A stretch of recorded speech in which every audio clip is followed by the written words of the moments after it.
লংকাৰ কপিলী নৈৰ ভয়ংকৰ ৰূপ সম্পূৰ্ণৰূপে ভৰপূৰ হৈ পৰিছে কপিলী নৈৰ পানীয়ে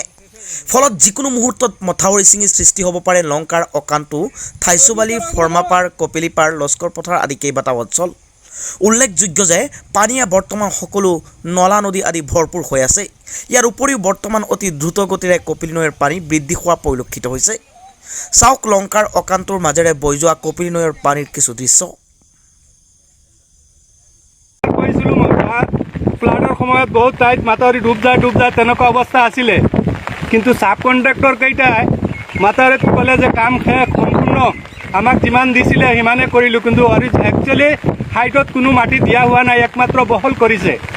গতিকে বিষয়টো এই কামখিনি তদন্ত কৰি চোৱাৰ কাৰণে আমি চৰকাৰক অনুৰোধ জনালোঁ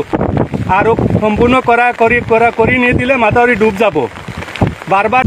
ভিডিঅ' জাৰ্নেলিষ্ট আনোৱাৰ হুছেইনৰ সহযোগত লংকাৰ পৰা জুনাইদ হুছেইন তাপাদাৰৰ ৰিপৰ্ট জি নিউজ আছাম।